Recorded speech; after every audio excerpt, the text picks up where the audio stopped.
कर्म विभाग योग निरूपण। हनुमान जी बोले, हे जानकी नाथ, हे भक्त वत्सल, हे रघुनाथ जी, आपको प्रणाम है। अहो, मैंने आपको जो बहुत कष्ट दिए हैं, इस अपराध के लिए आप क्षमा करें। फिर भी मेरे सुनने योग्य बहुत सी बातें हैं, परंतु अवसर देखकर क्रमशः मैं उनको पीछे पूछ लूंगा।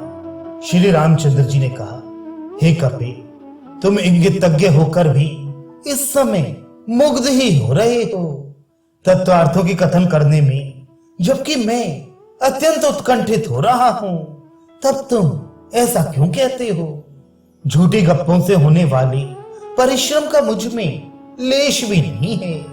उल्टे इस समय आत्मानंद रूपी अमृत से भीगी हुई मेरी वाणी संबंधी वृत्तियां बढ़ रही हैं। इस कारण हे मारुते, परम तत्व को समझाने में लगे हुए मुझसे जो तुम्हारे सब प्रश्न हो, सो इच्छा अनुसार निर्भय होकर पूछो। हनुमान जी बोले, हे भगवान, हे प्रभु, हे श्री रघुनाथ जी, श्रेष्ठ पुरुषों ने संचित, आगामी और प्रारब्ध नामक 3 प्रकार के कर्म कहे हैं। कुछ विद्वानों के मत से उन कर्मों में से संचित कर्मों का नाश ज्ञान प्राप्त होने से उनकी सुख दुखात्मक फल के भोगे बिना ही शीघ्र हो जाता है। वेदांत के पारदर्शी पुरुषों का कथन है कि संचित कर्मों के नाश हो जाने पर विद्वजन पुण्य अथवा पाप कर्म नहीं करते, अतः उनसे आगामी कर्मों का संबंध भी नहीं रह सकता। तत्वज्ञानीगण कहते हैं कि हाथ से छूटे हुए बाण के समान विद्वानों के प्रारब्ध कर्मों का भोग किए बिना नाश नहीं होता।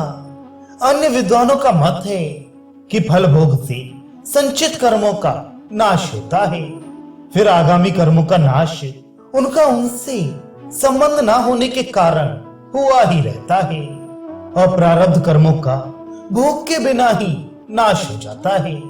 इस प्रकार श्रेष्ठ विद्वानों के कहे हुए दोनों पक्षों में से किसी एक का मुख्य रूप से निश्चय करके, हे रघुनाथ जी, मुझ पर आप प्रसन्न हो।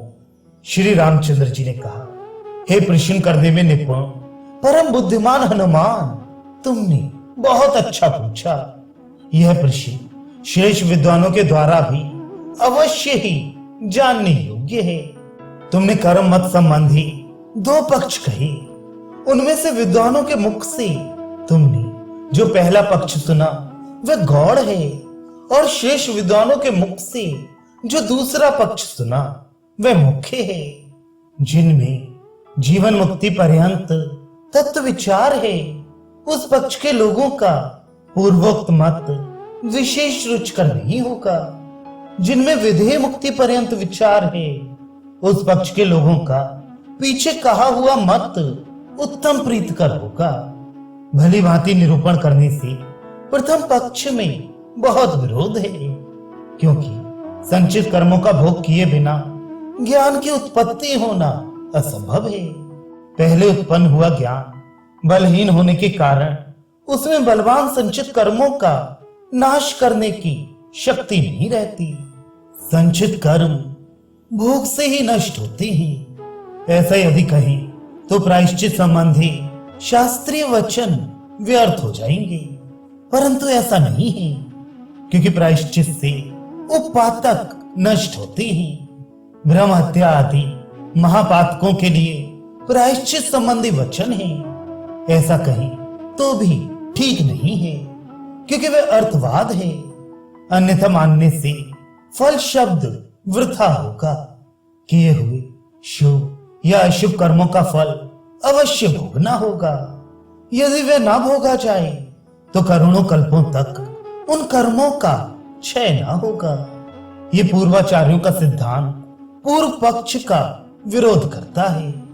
ब्रह्म, ईश्वर और गुरुगण का वैषम्य भी उस पक्ष में उपस्थित होता है।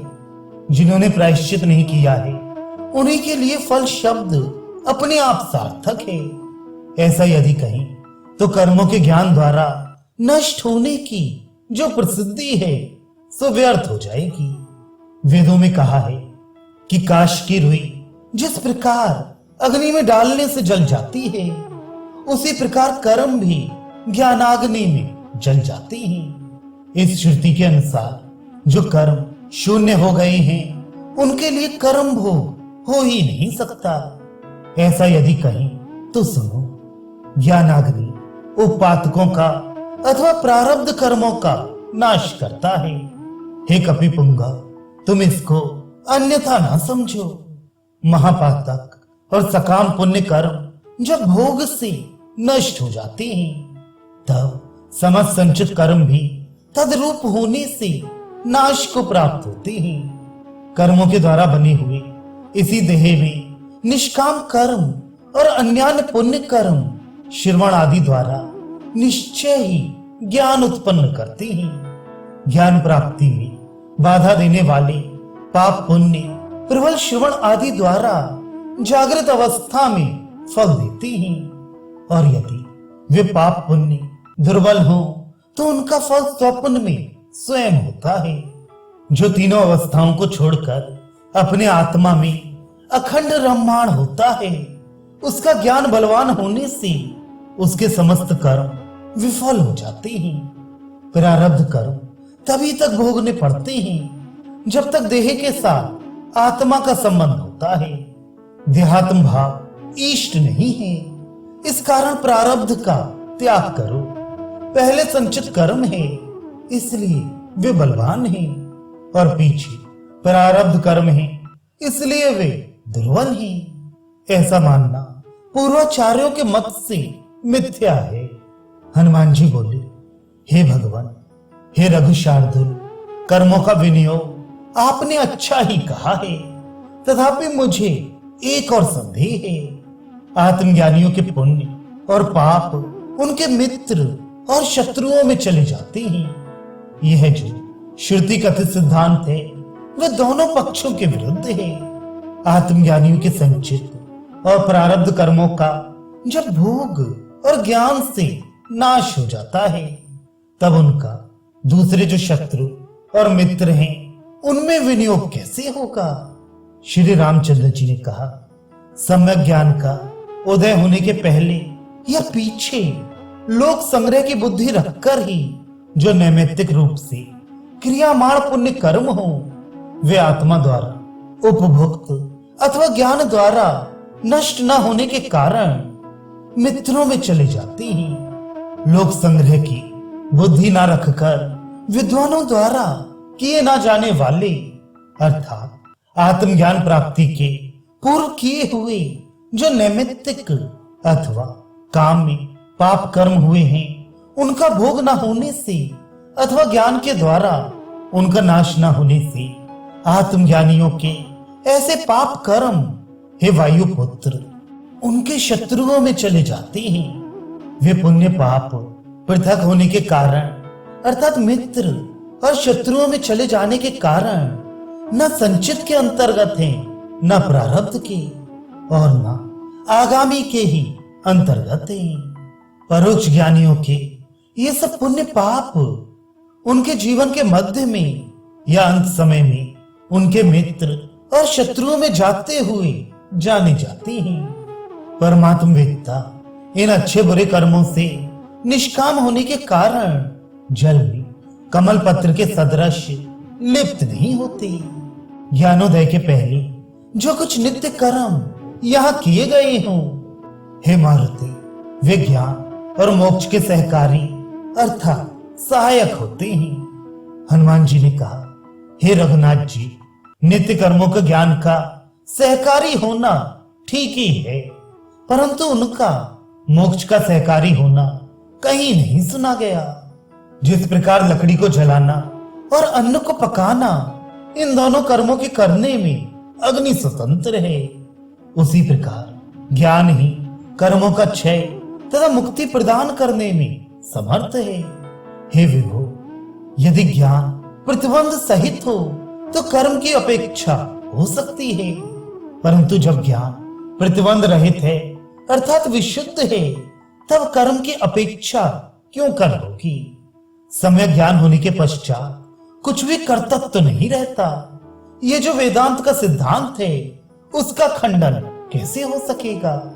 श्री रामचंद्र जी बोले, हे अंजनी पुत्र, जब तक भली भांति अरूप नाश की सिद्धि नहीं हुई है तब तक ज्ञानेंद्रियां बाहर और सब और स्वार्थों में प्रवृत्त होती हैं, अर्थात अपने अपने विषयों के पीछे लगी रहती हैं। इंद्रियां स्वेच्छा विहार न कर सके इसलिए वर्णाश्रमोचित धर्म, काम और अर्थ के द्वारा विद्वान पुरुष उनका भली भांति लालन करे।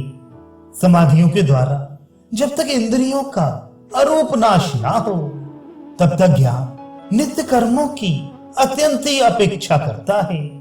इस कारण आत्मज्ञान संपन्न पुरुष नित्य कर्मों को छोड़कर और कोई भी कर्म ना करे। इस अविरोधी वेदांत वाणी को तुम समझ लो।